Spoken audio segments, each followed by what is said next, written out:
پھر جس وقت وہ آیا تھا وہ کاغذات ساتھ لایا تھا کہ نہیں لایا تھا کہ فلاں مہینے کی فلاں تاریخ اتنے سیکنڈوں پر موت واقع ہوگی؟ تقدیر میں لکھا ہوا تھا کہ بغیر آ گئے؟ جب وہ آ گئے تو نبی کے تھپیڑے نے تقدیر بدلی کہ نہ بدلی؟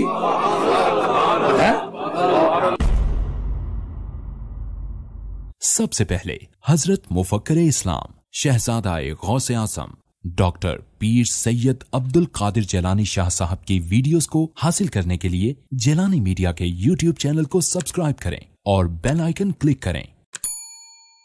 ویڈیوز اچھی لگے تو تھمز اپ دیں۔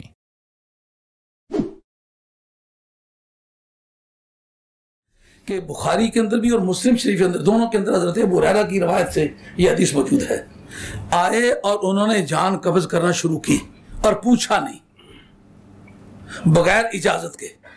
اس سے چند باتیں چھلک کے سامنے آ جاتی ہیں۔ وہ کیا؟ کہ ایک نبی کی جورسڈکشن بڑی ہے یا فرشتے کی حدود اختیار؟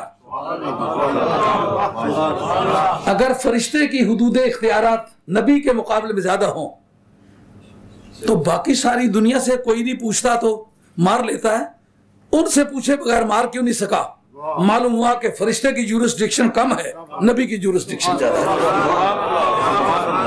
جس وقت کوئی out of jurisdiction power exercise کرے اس وقت اس سے جو قوت حاکمہ پوچھتی ہے تو نے یہ کیوں کام کیا ہے؟ آپ کے اصولیوں نے یہ بات کہی ہے کہ نہیں کہ جس وقت کسی بارے میں پوچھ گوچھ نہ ہو شے کے مباح ہونے کی دلالت ہے۔ کیوں؟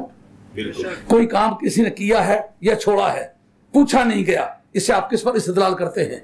چونکہ یہ جواب دہ نہیں ہے لہذا وہ مباح ہے، اگر کیا ہے تو کرنا مباح، چھوڑا تو چھوڑنا مباح ہے۔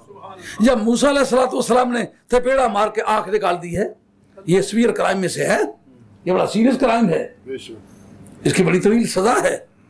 آنکھ نکال دے، رب پوچھے نہیں تو نے ایسا کیوں کیا ہے؟ اس کا مطلب یہ ہے کہ نبی کی بارگاہ میں فرشتہ بھی بے وقت کوئی کام کرے تو یہ نبی کے حدود اختیار میں ہے، مار کے اس کی کچھ چیز ضائع کر دے اس کے بارے میں پوچھ کچھ نہیں۔ پھر جس وقت وہ آیا تھا وہ کاغذات ساتھ لایا تھا کہ نہیں لایا تھا کہ فلاں مہینے کی فلاں تاریخ اتنے سیکنڈوں پر موت واقع ہوگی؟ تقدیر میں لکھا ہوا تھا کہ بغیر آ گئے؟ جب وہ آ گئے تو نبی کے تھپیڑے نے تقدیر بدلی کہ نہ بدلی؟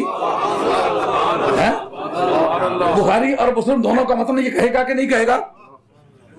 رہ جاتی ہے یہ بات وہ نبی نے بدلی ہے، ہم ولی کے بارے میں کہہ دیتے ہیں کل ما یمکن للنبی معجزۃ یمکن لولیہ کرامۃ الیواقیت والجواہر۔ امام عبد الوہاب شورانی یہ حضرت مولا مرتضیٰ کی اولاد میں سے مگر غیر فاطمی ہے، سادات میں سے نہیں، یہ محمد بن الحنفیہ کی اولاد میں سے، بڑے پائے کے آدمی ہیں، اپنے دور کے مجدد مانے جاتے ہیں، محمد بن الحنفیہ کی اولاد میں سے، علوی ہیں۔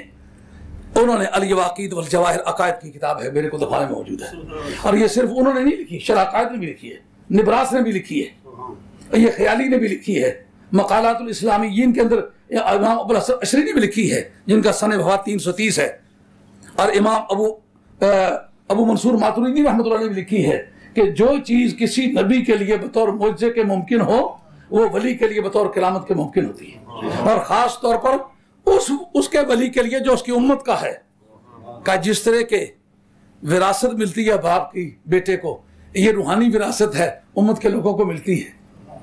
دھیان کریں، آپ لوگ بیان کرنے والے لوگ ہیں، جب کبھی بیان کسی سٹیج پر کریں گے تو یہ بات ضرور پتہ چلے گی کہ کہیں سے مل کے آیا ہے یہ درد مداندی سنگت رل کے کون روے خوشحالی، درد میرے دا پہ آپ پچھاواں رہے ہو نہ دردوں خالی۔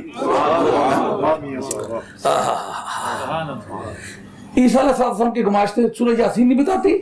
جدھر گئے انہوں نے کہا کیا کر کے دکھا سکتے ہیں؟ انہوں نے کہا مردے زندہ کر کے دکھا سکتے ہیں۔ انہوں نے یہ نہیں کیوں نہیں کہا کہ گدھے بیضا دکھا سکتے ہیں، کہا جس کے امتی ہیں ہمارا روحانی باپ عیسیٰ علیہ السلام ہے، وہ چونکہ مردے زندہ کرتا ہے لہذا ہم بھی مردے زندہ کرتے ہیں۔ سلیمان علیہ السلام کا امتی ہے غدو و حاشا و رواق و حاشا، وہ مہینے بھر کی راہ صبح کے وقت تخت اڑا کے لے جاتے ہیں، مہینے بھر کی راہ شام کے وقت اڑا کے لے جاتے ہیں۔ جس پیغمبر کا امتی ہے آصف بن برخیہ، وہ کیا کرتا ہے؟ تخت اڑانے کا کام کرتا ہے۔ جب کہتے ہیں میں آتی کم